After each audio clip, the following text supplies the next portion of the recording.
بسم اللہ الرحمن الرحیم۔ السلام علیکم ظفر شاہ اسٹوڈیو کے معزز ناظرین اکرام، ہم تاریخ اسلام کے ایک نامور جرنیل قتیبہ بن مسلم کی زندگی پر مبنی قسط وار داستان پیش کر رہے ہیں۔ قتیبہ بن مسلم کی پوری زندگی اسلام کو پھیلانے اور اسلامی ریاستوں کے خلاف ہونے والی سازشوں کا قلع کما کرنے سے عبارت ہے۔ پیارے دوستو، آگے بڑھنے سے پہلے آپ سے گزارش ہے کہ ہمارے چینل کو سبسکرائب کر کے بیل آئیکن کو پریس کر دیں۔ ویڈیو پسند آئے تو لائک کر کے شیئر کریں۔ کمنٹ ضرور کیا کریں، آپ کے کمنٹس ہمارے لیے بہت اہمیت کے حامل ہیں، ان سے ہمیں رہنمائی ملتی ہے اور حوصلہ افزائی بھی ہوتی ہے۔ ناظرین اکرام، حجاج کو یوسف بن عبد الملک کے قاصد کے آنے کی اطلاع ملی تو اس نے اسے اندر بلوا لیا۔ سلیمان کے قاصد کا آنا اسے اچھا نہیں لگا تھا، کیونکہ ایک طرح سے وہ طائف میں چھٹیاں گزارنے آیا تھا، اور سب سے بڑھ کر یہ کہ وہ ذاتی طور پر سلیمان کو پسند نہیں کرتا تھا، لیکن قاصد کو بلا لینے کے علاوہ کوئی چارہ بھی نہ تھا۔ چنانچہ جب قاصد اندر آیا تو حجاج نے اسے چپتی ہوئی نظروں سے دیکھا۔ کہو، کیا پیغام لائے ہو ابن مالک کا؟ حجاج نے قاصد سے سوال کیا۔ امیر عراق پر اللہ کی عنایت ہو، قاصد بولا، ولی عہد نے آپ کے لیے یہ سربند پیغام بھیجا ہے۔ اس کے ساتھ ہی قاصد نے ایک سربند مراسلہ حجاج کی طرف بڑھا دیا۔ حجاج نے مراسلہ قاصد سے لے لیا اور اسے جانے کو کہا۔ قاصد کے جانے کے بعد حجاج نے مراسلہ کھولا اور سلیمان کا پیغام پڑھنے لگا۔ سلیمان نے حجاج کو لکھا تھا، مجھے معلوم ہوا ہے کہ تم نے یزید بن محلب کو ناحق قید میں ڈال رکھا ہے۔ یہ نہ بھولنا کہ یزید ایک نہایت قابل شخص ہی نہیں بلکہ میرا بہت گہرا دوست بھی ہے، لہذا تمہارے لیے یہی بہتر ہے کہ یزید کو فوراً رہا کر کے میرے پاس بھیج دو۔ یہ پیغام پڑھ کر حجاج پریشان ہو گیا، کیونکہ وہ یزید کو رہا نہیں کرنا چاہتا تھا، لیکن وہ سلیمان کا حکم بھی نہیں ٹال سکتا تھا۔ پریشانی کے عالم میں اس نے ایک پیغام سلیمان کے نام لکھوایا، جس میں اس نے یہ ثابت کرنے کی کوشش کی تھی کہ وہ یزید بن محلب واقعی قصوروار ہے، اس لیے حجاج اس کو رہا نہیں کر سکتا۔ یہ پیغام لکھوا کر حجاج نے اسی قاصد کے حوالے کیا جو سلیمان کا پیغام لے کر آیا تھا، اور اس ہدایت کے ساتھ رخصت کر دیا کہ جتنی جلدی ممکن ہو سکے سلیمان تک یہ پیغام پہنچا دے۔ ناظرین کرام، بصرہ کے قریب ایک نہایت پسماندہ علاقہ تھا۔ یہاں رہنے والوں کا رہن سہن نہایت ہی عجیب تھا۔ یہ لوگ پہاڑوں میں گھر بنا کر رہتے تھے۔ یہ پورے کا پورا گاؤں اسی طرح بنا ہوا تھا۔ اگرچہ علاقہ پسماندہ تھا اور یہ لوگ پہاڑوں میں گھر بناتے تھے، لیکن ان کے گھر صاف ستھرے اور کشادہ تھے اور بڑے سلیقے سے بنے ہوئے تھے۔ وہ صدیوں سے اسی طرح رہتے چلے آ رہے تھے۔ یہ کوئی حیرت کی بات نہیں کہ اس دور میں بھی لوگ پہاڑوں میں گھر بسا کر رہتے تھے، کیونکہ آج کے ترقی یافتہ دور میں بھی افریقہ میں کچھ علاقے ایسے ہیں جہاں لوگ پہاڑوں میں گھر بنا کر رہتے ہیں۔ اس کے علاوہ ایران میں آج بھی ایک قصبہ ایسا ہے جس کی آبادی پہاڑوں میں گھر بنا کر رہتی ہے۔ وہ لوگ پسماندہ تھے اور ان کا اپنا ایک مذہب تھا۔ وہ چاند کی پوجا کرتے تھے اور اس کے لیے انہوں نے مہینے میں ایک رات مقرر کر رکھی تھی۔ جب چاند مکمل نظر آتا تھا اور اس کی چاندنی اپنے عروج پر ہوتی تھی، اس رات وہ سب ایک کھلے میدان میں جمع ہو جاتے تھے اور ایک خاص طریقے سے عبادت کرتے تھے۔ اس خاص عبادت کو وہ لوگ چاند میں غسل کرنے کا نام دیتے تھے۔ ان کا رہن سہن ایک قبیلے کی طرح تھا اور اس قبیلے کا ایک سردار بھی تھا۔ اس قبیلے کا سردار ان کا مذہبی پیشوا بھی ہوتا تھا۔ اس کے علاوہ یہ لوگ مورتیاں بنا کر ان کی عبادت بھی کرتے تھے اور قتل و غارت سے بھی دریغ نہیں کرتے تھے۔ یہ علاقہ پہاڑی ہونے کے ساتھ ساتھ قدرے سرسبز بھی تھا۔ اس علاقے میں کبھی کبھار کچھ اجنبی چہرے بھی نظر آتے تھے، جن کا لباس بتاتا تھا کہ وہ شہر سے آئے ہیں۔ یہ لوگ پروہت سے ملنے آتے تھے اور ان کے انداز میں عقیدت ہوتی تھی۔ کسی کو نہیں معلوم تھا کہ وہ پروہت کے پاس کیوں آتے ہیں، کیونکہ پروہت ان سے تنہائی میں ملتا تھا۔ وہ بھی ایسے ہی لوگوں میں سے تھا۔ اسے دیکھتے ہی پروہت اپنے غار نما گھر میں لے گیا، جو اندر سے کسی طرح بھی پہاڑی غار نہیں لگتا تھا۔ کہو، کیسے آنا ہوا؟ پروہت نے اس سے کہا۔ تمہارے لیے ایک اہم اطلاع ہے، اس شخص نے جواب دیا۔ کیا اطلاع لائے ہو تم؟ پروہت نے اس کی آنکھوں میں جھانکتے ہوئے سوال کیا۔ تم لوگوں سے آدمی کو قتل کروانا ہے، اس شخص نے پروہت سے کہا۔ قتل کروانے کے لیے ہم لوگوں کی کیا ضرورت ہے؟ پروہت نے ہنستے ہوئے کہا۔ یہ کام تو تم لوگ خود ہی بہتر طریقے سے کر سکتے ہو۔ نہیں، اس شخص نے کہا، تم لوگ جس طرح یہ کام کر سکتے ہو ہم لوگ اس طرح نہیں کر سکتے۔ ویسے بھی اگر تم یہ کام کروا دیتے ہو تو تمہیں اتنا انعام ملے گا کہ تم سوچ بھی نہیں سکتے۔ کسے قتل کروانا ہے تم نے؟ اپنے مہمان کو سنجیدہ دیکھ کر پروہت بھی سنجیدہ ہو گیا تھا، کیونکہ اس نے اندازہ لگا لیا تھا کہ جو کام اس کا مہمان اسے کہنے جا رہا ہے وہ بہت نازک اور مشکل ہے۔ کسے قتل کروانا ہے؟ پروہت نے پھر سوال کیا۔ حجاج بن یوسف کو، اس شخص نے جواب دیا۔ سلیمان سے کہنا؟ پروہت نے اس آدمی کی طرف دیکھتے ہوئے کہا، اس کا کام ہو جائے گا مگر اس میں کچھ وقت لگے گا۔ حجاج نے جو پیغام سلیمان کے نام بھیجا تھا وہ اسے مل گیا تھا۔ اس پیغام کو پڑھ کر سلیمان کو غصہ تو بہت آیا تھا، لیکن اس نے اس کا اظہار کسی سے نہیں کیا تھا۔ وہ جان گیا تھا کہ حجاج بن یوسف یزید کو رہا کرنے سے کترا رہا ہے۔ اس کے علاوہ وہ ذاتی طور پر بھی حجاج سے خائف تھا، چنانچہ اس نے حجاج کو قتل کروانے کا فیصلہ کر لیا تھا۔ اس مقصد کے لیے اس نے اپنا آدمی اس پروہت کے پاس بھیجا تھا اور وہ پروہت کے سامنے بیٹھا تھا۔ تم جب تک یہ کام نہیں کروا دیتے میں تمہارے پاس رہوں گا، اس آدمی نے پروہت سے کہا۔ تم میرے پاس رہ تو سکتے ہو مگر میں قبیلے والوں سے تمہارے متعلق کیا کہوں گا؟ پروہت نے قدرے پریشان ہو کر اس شخص کی طرف دیکھا۔ یہ تمہارا اپنا مسئلہ ہے، اس شخص نے پروہت کو جواب دیا۔ اس کی بات سن کر پروہت سوچ میں ڈوب گیا، پھر جیسے اچانک اس کو کوئی خیال آیا، اس نے چونک کر اس شخص کی طرف دیکھا۔ اس قتل کا انتظام میں کر دوں گا مگر یہ بتاؤ مجھے ملے گا کیا؟ پروہت نے سوال کیا۔ اس سے بہت زیادہ جو تم سوچ رہے ہو، اس شخص نے کہا۔ یہ سن کر پروہت نے 2 آدمیوں کو بلا بھیجا۔ ان کے آنے سے پہلے وہ اپنے مہمان کو دوسرے کمرے میں بھیج چکا تھا۔ وہ نہیں چاہتا تھا کہ اس کے آدمیوں کو اس منصوبے کے بارے میں اس کے مہمان پر کوئی شک ہو۔ زرغام، وہ دونوں آ گئے تو پروہت نے ان میں سے ایک سے کہا۔ وہ پریشان نظر آ رہا تھا۔ مجھے کچھ اشارے مل رہے ہیں دیوتاؤں کی طرف سے اور مجھے خطرہ محسوس ہو رہا ہے۔ کس قسم کا خطرہ؟ زرغام نے سوال کیا۔ اس کے لہجے میں تعذیب کا عنصر نمایاں تھا۔ مجھے اشارہ مل رہا ہے کہ جیسے ہماری آبادی میں بہت جلد کوئی قہر نازل ہونے والا ہے، پھر ہر طرف خون ہی خون ہوگا، پروہت کہتا جا رہا تھا، اور اس کا لہجہ خوفناک ہوتا جا رہا تھا۔ اس سے زرغام اور اس کا ساتھی بھی خوفزدہ نظر آنے لگے تھے۔ پھر کوئی بھی نہیں بچ سکے گا، پروہت نے کہا۔ ہم سب مارے جائیں گے مگر اس کا کوئی حل بھی تو ہوگا، زرغام کے ساتھی نے پوچھا۔ آپ دیوتاؤں سے پوچھ تو سکتے ہیں نا کہ وہ کیا مانگ رہے ہیں؟ میں نے دیوتاؤں سے پوچھا تھا، پروہت نے اسی خوفناک لہجے میں کہا۔ دیوتا خون مانگتے ہیں، دیوتا قربانی مانگ رہے ہیں، ایک شیر خوار بچے کی قربانی جو چاند دیوتا کی عبادت کی رات عین اس وقت دی جائے گی جب چاندنی مکمل عروج پر ہو۔ تمہارے ذمہ یہ کام ہے کہ تم نے ایک شیر خوار بچہ اغوا کرنا ہے، پروہت نے کچھ وقفے کے بعد کہا۔ یہ یاد رکھنا وہ بچہ ہمارے قبیلے سے نہیں ہونا چاہیے ورنہ قربانی قبول نہیں ہوگی۔ آپ کو یہ بچہ کب تک چاہیے؟ زرغام نے کہا، جو پروہت کی بات سن کر قدرے مطمئن ہو گیا تھا۔ مسئلہ اس بچے کا نہیں ہے، پروہت نے کہا۔ قربانی سے پہلے اس بچے کو ایک خاص عمل کے ذریعے گزارنا ہے جس پہ بچے کو خون سے غسل دیا جائے گا۔ یہ خون کسی آدمی کا بھی ہو سکتا ہے، لیکن میں یہ چاہتا ہوں کہ یہ خون حجاج بن یوسف کا ہو۔ اس نے ہماری آبادی پر بہت ظلم ڈھایا ہے، حتیٰ کہ ہمارے مذہب کی بھی توہین کی ہے۔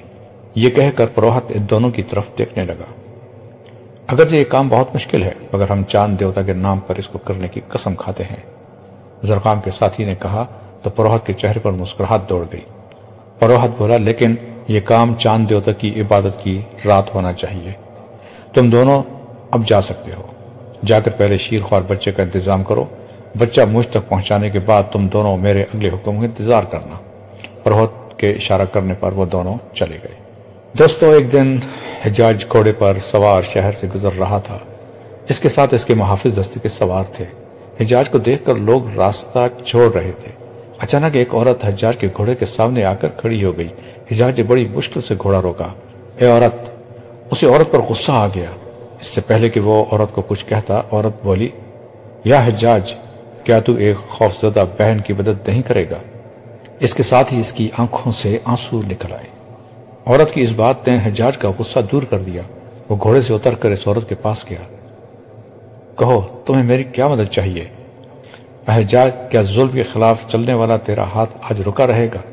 وہ عورت روتے ہوئے بولی، مجھے یہ تو بتا دے کہ کس کے ساتھ ظلم ہوا ہے۔ احجاج نے جھنجھلا کر کہا، احجاج، میں اور میرا خاوند رات کو اپنے معصوم بچے کے ساتھ سوئے ہوئے تھے۔ اچانک دو آدمی رات کی تاریکی میں دیوار سے کود کر ہمارے گھر میں آ گئے۔ انہوں نے مزاحمت کرنے پر میرے خاوند کو قتل کر دیا اور میرے بچے کو اٹھا کر لے گئے۔ اس عورت کی بات سن کر حجاج نے تسلی دی اور واپس اپنے محل میں آ گیا۔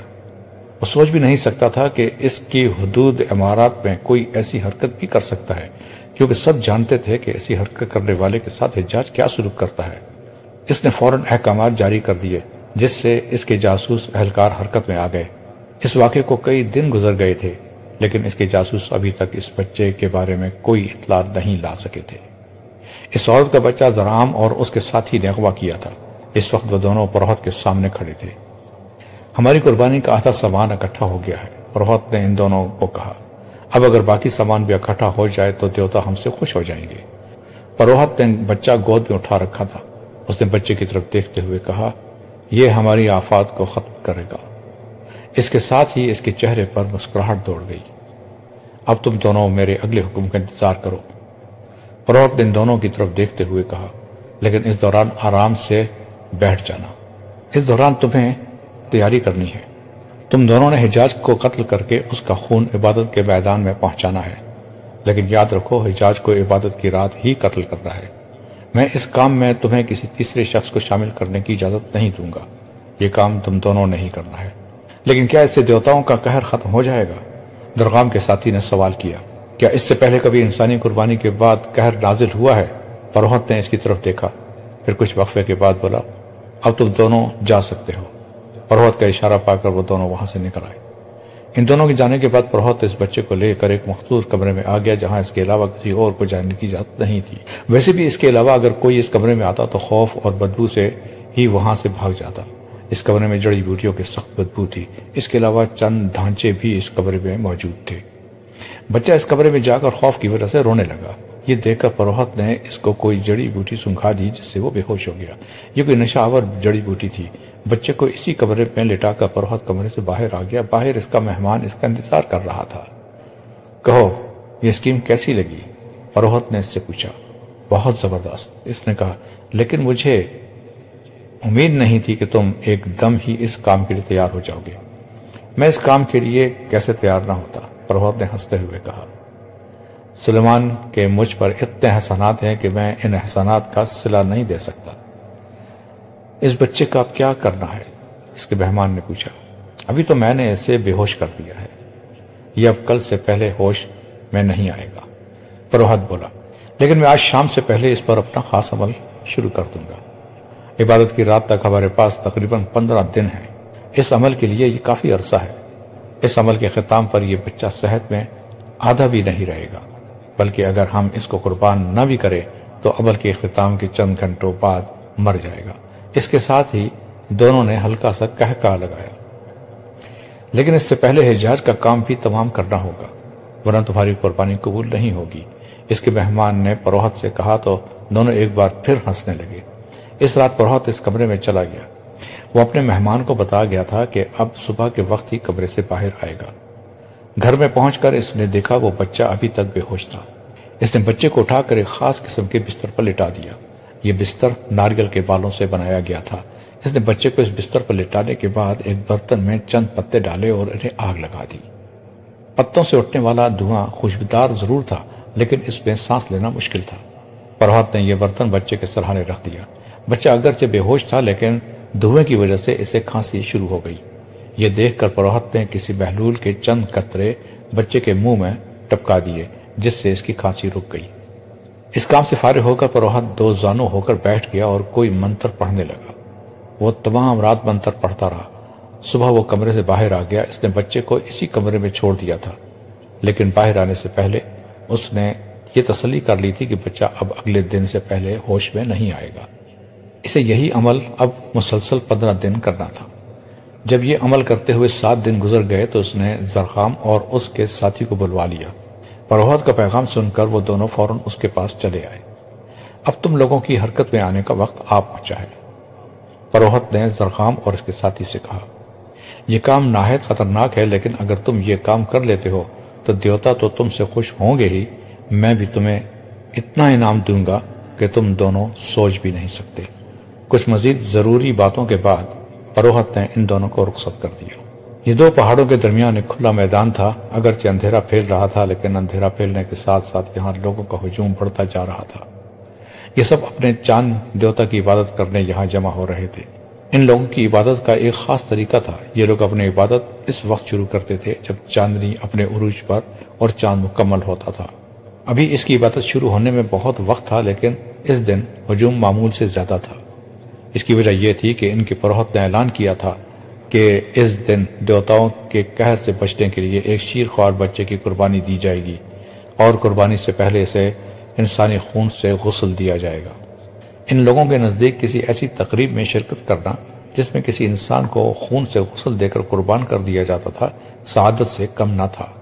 اس لیے لوگ یہ منظر دیکھنے کے لیے چلے آ رہے تھے اور ہجوم معمول سے زیادہ ہوتا جا رہا تھا۔ پروہت کے لیے حالات معمول کے مطابق تھے، لیکن وہ اس بات سے فکر مند تھا کہ زرخام اور اس کا ساتھی جنہیں اب تک آ جانا چاہیے تھا نہیں آئے تھے۔ جو وقت گزرتا جا رہا تھا اس کی بے چینی میں اضافہ ہوتا جا رہا تھا۔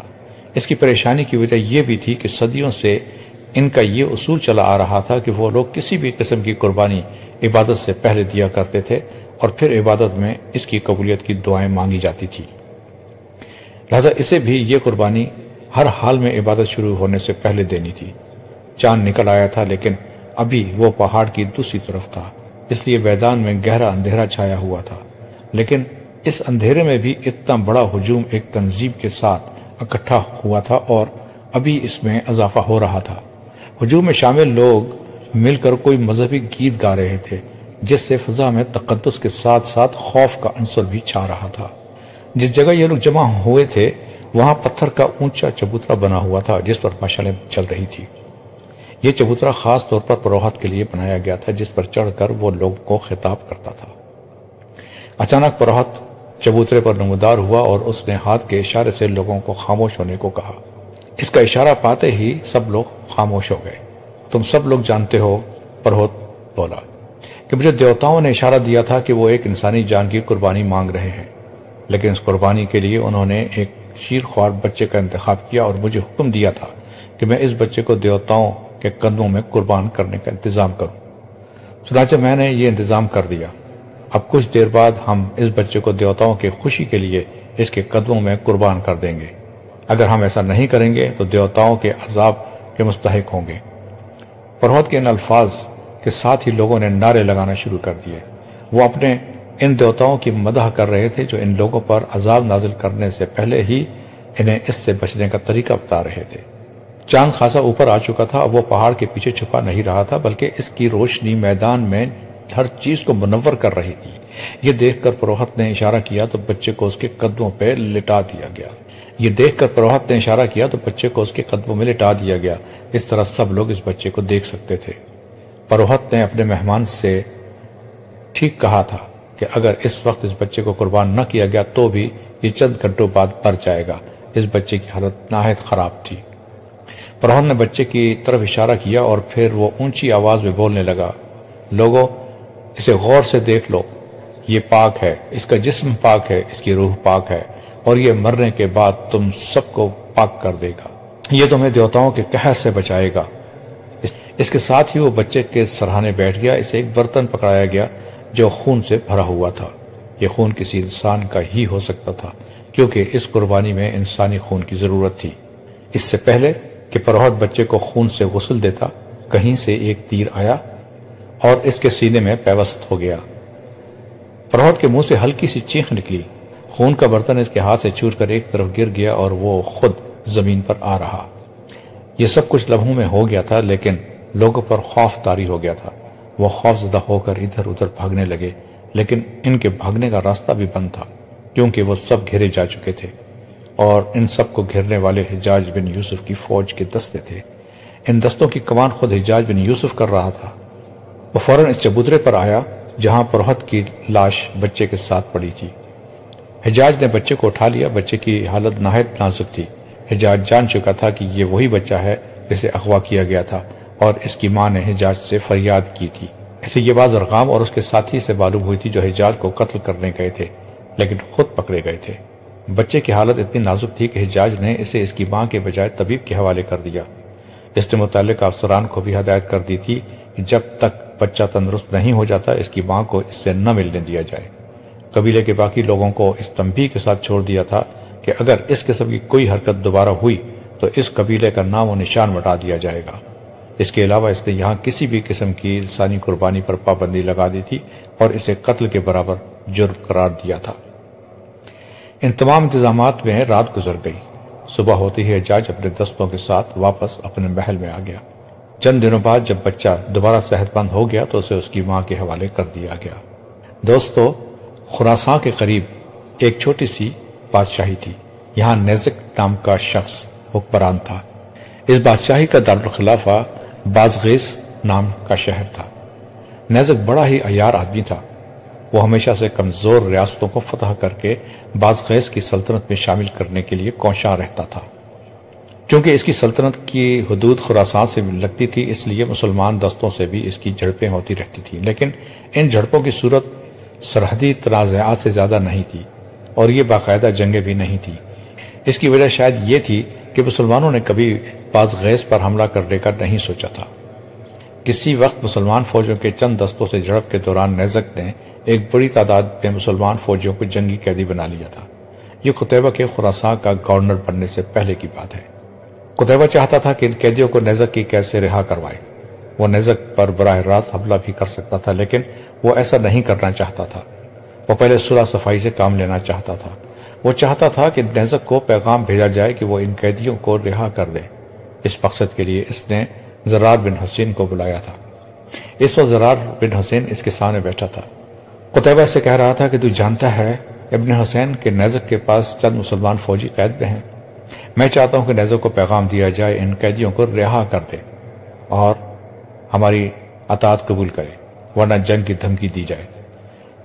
تو یہ چاہتا ہے کہ یہ پیغام میں نیزک تک پہنچاؤں؟ زرار بن حسین نے سوال کیا۔ اس کی بات سن کر قتیبہ بن مسلم مسکرا دیا اور کہنے لگا، اگرچہ میں تمہیں نیزک کے پاس بھیج رہا ہوں مگر ایک قاصد کی حیثیت سے نہیں۔ میرا پیغام سلیم الناس سے لے جائیں گے، تمہیں ان کی حفاظت کا کام کرنا ہے۔ سلیم الناس عبید اللہ بن ابی بکر کے آزاد کردہ غلام تھے۔ عقل دانش میں اپنی مثال آپ تھے اور دوسروں کو کسی بات پر قائل کر لینے کی جو صلاحیت ان میں تھی وہ بہت کم لوگوں میں موجود ہوتی ہے۔ انہی خوبیوں کی وجہ سے قتیبہ نے انہیں نیزک کے طرف قاصد بنا کر بھیجنے کا فیصلہ کیا تھا۔ زرار بن حسین کو رخصت کرنے کے بعد قتیبہ نے سلیم الناصر کو بلایا اور اپنا مقصد بیان کیا۔ اس نے ایک مراسلہ سلیم الناصر کو دیتے ہوئے کہا، یہ پیغام نیزک تک پہنچا دیجیے گا۔ اس میں اس سے مسلمان قیدیوں کی رہائی کا مطالبہ کیا گیا ہے۔ اس کے ساتھ ساتھ اسے مسلمانوں کی اطاعت کی دعوت بھی دی گئی ہے۔ اگر وہ مان جائے تو ٹھیک، ورنہ اس سے جنگ ضرور ہو جائے گی۔ میں کسی بھی صورت میں اپنے قیدی نیزک سے چھڑانا چاہتا ہوں۔ اس کی بات سن کر سلیم الناصر مسکرا دیے۔ آپ یہ پیغام لے کر کل روانہ ہو جائیں، قتیبہ بن مسلم نے کہا اور چند ضروری ہدایات دینے کے بعد سلیم الناصر کو رخصت کر دیا۔ اگلے دن دو سوار بازغیس جا رہے تھے۔ دونوں منزلوں پر منزلیں طے کرتے ہوئے بازغیس پہنچے۔ نیزک کو اطلاع ملی کہ قتیبہ کا پیغام آیا ہے تو اس نے سلیم الناصر کو اپنے پاس بلایا۔ اس وقت وہ اپنے خاص کمرے میں موجود تھا۔ سلیم الناصر نے ابن حسین کو وہیں موجود رہنے کی تاکید کی اور شاہی محل کا ملازم انہیں نیزک کے خاص کمرے تک لے گیا۔ نیزک ذہنی طور پر مسلمانوں کی ابھرتی ہوئی طاقت سے خائف تھا۔ خاص طور پر قتیبہ کو وہ ایک طاقتور حریف سمجھنے لگا تھا، کیونکہ ایک سال کے قلیل عرصے میں قتیبہ نے جس طرح کی کارروائیاں کی تھی وہ صرف اسی کا خاصہ تھا۔